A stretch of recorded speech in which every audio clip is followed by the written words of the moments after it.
안녕하세요. 국비지원학원 한 번에 설립하기 SP인의 허지정입니다. 오늘은 국비지원학원을 설립하는 데 있어서 가장 중요한 세 가지를 좀 설명을 드리려고 합니다.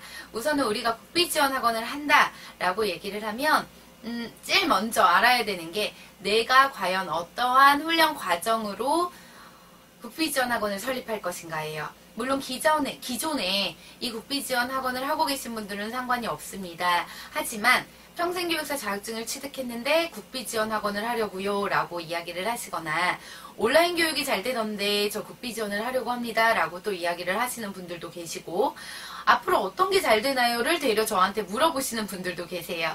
그래서 이런 부분들은 이제 좀 다르게 접근을 해야 되는 방식인 거죠. 학원의 업종을 정하는 쪽으로 먼저 시작을 하셔야 되는 거고 그렇게 해야지만 우리가 국비지원학원이라는 창업을 시작할 수가 있어요. 그래서 국비지원학원 창업의 제일 첫 번째 조건은 업종을 명확하게 정해라 이 부분입니다. 자, 두 번째 말씀을 드리도록 하겠습니다. 국비지원학원 창업의 두 번째 우리가 주의를 하셔야 되는 상황은 시설 그리고 장비에 대한 부분이에요. 우선 임대라는 부분을 우리가 건물을 해요. 그런데 그 임대하는 시설 자체가 교육청이나 노동부의 허가를 받을 수 있는 시설이어야 됩니다. 그렇지 않아서 임대차 계약서를 이미 써오신 상황에 저희가 난감했던 적이 몇 번 있었어요. 그래서 임대를 하기 이전에 임대차 계약서를 쓰기 이전에 우리가 들어가려고 하는 이 임대하는 사무실이 학원으로 등록과 허가를 낼 수 있는 곳인지를 먼저 알아보셔야 돼요. 그리고 두 번째, 그게 가능해서 우리가 임대차 계약서를 쓰고 시설로 들어갔습니다. 그런데 이 시설을 들어갔을 때 칸막이라는 거를 해서 구분을 하죠. 강의실, 실습실, 뭐 재료공부실, 아니면 휴게실, 상담실, 사무실 이런 식으로 이제 구분을 하는데요.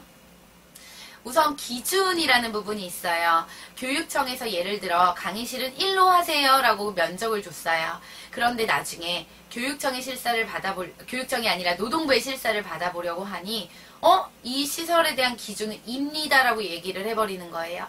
그런 경우가 많이 발생합니다. 그렇게 되면 통합심사에 당연히 떨어질 수밖에 없고요. 그렇게 되면 우리가 너무나도 긴 시간을 다시 한번 기다려야 되는 상황이 와요. 그래서 시설이라는 부분을 맨 처음에 명확하게 구분을 할 필요가 있다. 그러다 보니까 노동부나 교육청의 인가 허가 조건을 모두 다 충족하고 있어야 된다라는 겁니다. 장비도 마찬가지예요.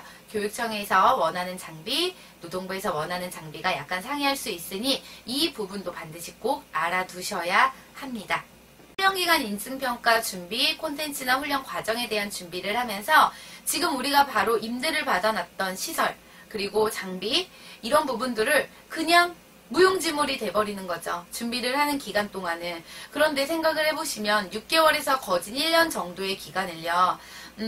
시설도 놀고 있어야 되고요. 우리가 준비해온 장비도 놀고 있어야 되는 경우들이 많아요. 근데 이것만 놀고 있으면 되는데 인력들 그리고 유지관리비 이런 부분들을 우리가 좀 감안을 했을 때 마이너스가 날 수 있는 매출을 감소시키기 위한 방안을 미리 세우고 이를 인증평가 준비를 하면서 메꿀 수 있는 계획을 철저히 세우셔야 됩니다. 물론 저희랑 같이 컨설팅을 하고 있는 기관들에는 이러한 어떤 방법에 대해서 제시를 해드리고 돈을 벌면서 인증평가 준비를 하라고 말씀을 드려요.